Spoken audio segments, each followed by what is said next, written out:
Salut les collectionneurs, bienvenue sur Abaka pour une figurine Naruto cette fois-ci. Ouais, donc figurine Naruto de Tenten. Voilà, si t'es fanatique des banderoles, des parchemins, eh ben écoute, je pense que cette figurine devrait te faire plaisir. En tout cas, du moins sur la proposition. Est-ce qu'en termes de réalisation et de rendu, on y est? Eh ben on va voir ça tout de suite. On va décortiquer cette figurine du coup de Naruto Shippuden qui sortira dans la gamme des Gals de Mega House. Vous êtes accoutumés à cette gamme qui se dissocie en deux types de séries, on va dire. Il y a les filles sexy en maillot de bain, c'est un peu les Gals swimsuit, on va dire, qui sont sortis. Il y a eu du Sakura, il y a eu d'autres personnages, Tenten aussi avait dû avoir sa figurine. Et il y a les girls classiques, dans leur tenue normale, ou en tout cas de ninja, en train de combattre. Celle-là en fait partie. C'est Tenten de Shippuden, du coup c'est peut-être pas la déclinaison que moi, très personnellement, j'aurais préféré. Parce que c'est vrai qu'on en a moins des Tenten du début de Naruto. Et puis je suis peut-être aussi un petit peu nostalgique du début de Naruto. Hein. C'est la partie que j'avais préférée. Shippuden, on avait dû attendre longtemps en animé notamment, avec d'innombrables flashbacks. Mais tout ça pour dire que on a cette Tenten qui sortira pour le 20e anniversaire de Naruto au mois de décembre au Japon. Ouais, bah écoute, je partage ton point de vue, hein. C'est vrai que moi c'est un peu pareil aussi, hein. La première partie Naruto me fait souvent plus d'effet dans mes souvenirs, mais en figurine aussi. Du coup, j'aurais peut-être aussi préféré la première version, mais peu importe, après ça, c'est pour vous donner nos visions très personnelles de la chose. En termes de modélisation, elle m'a l'air plutôt pas mal, parce que c'est vrai qu'on a eu des Gals récemment, notamment dans les Demon Slayer, on avait eu du coup la petite sœurette, hein, Nezuko, qui nous avait vachement déçus. Et je savais pas trop quoi attendre de cette gamme des Gals. Là, j'ai l'impression que c'est pas trop mal, de manière générale. Je sais pas ce que t'en penses, mais... Ouais, là, le sculpte est très bien.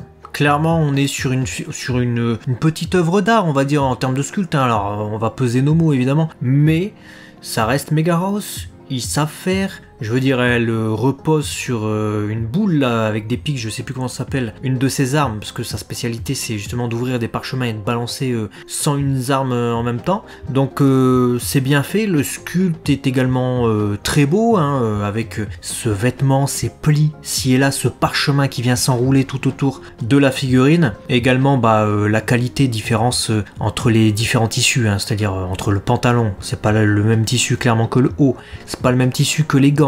La peau, c'est également différent. Les cheveux, on sent bien l'élasticité du bandeau. Maintenant, il y a quand même quelques défauts, mais pour moi, ils tiennent plus de la peinture que du sculpte. Je suis un peu d'accord. La peinture, je la trouve bonne à certains endroits et pas homogène pour autant dans l'ensemble. C'est-à-dire qu'il y a des endroits, tu te dis ah ouais, c'est bien, il y a un petit brush, et puis il y a des moments, il n'y en a pas du tout, et il y a des moments, il y en a un peu. Et donc en fait, on ne sait pas trop se positionner. Le visage, il est bien sculpté, et en même temps, il y a encore ce côté plastique qui ressort. On est entre deux eaux. J'ai l'impression qu'on ne sait pas se positionner entre une figurine plus et une figurine moyenne gamme, dans certains endroits. Tu vois ça, tu dis ah ouais, bah si, finition, t'as vu, c'est plus, là on comprend le prix. Puis là, tu fais ah, mais j'ai déjà vu ce visage sur une équivalente de Price. Et puis ah ouais, mais ça, non, là, je sais pas.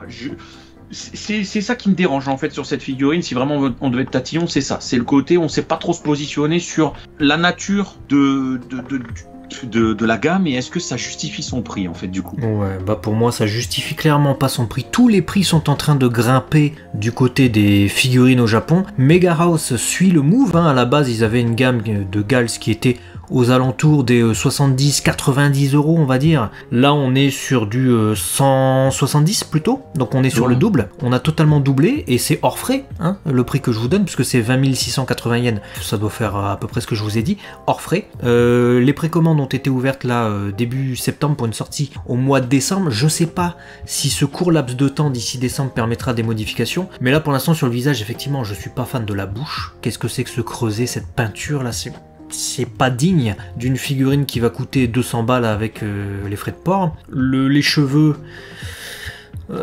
peut mieux faire, et puis l'aspect métallique du pantalon peut mieux faire également.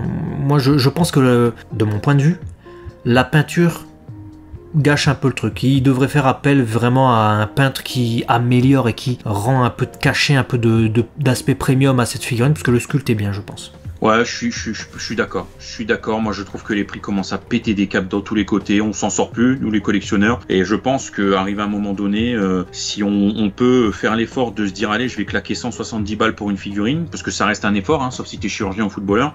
On attend quand même et on est en droit d'attendre un peu d'exigence sur ce qu'on achète, quoi. Donc, moi, clairement, si c'est pour avoir que 30% de qualité en plus d'une price que je vais payer 20 balles, ben écoute, le choix va être vite fait. Donc, voilà, c'est dommage. Dites-nous ce que vous en pensez. Nous, pour nous, ça justifie pas son prix. 170 balles, pour moi, il y a un 1 en trop.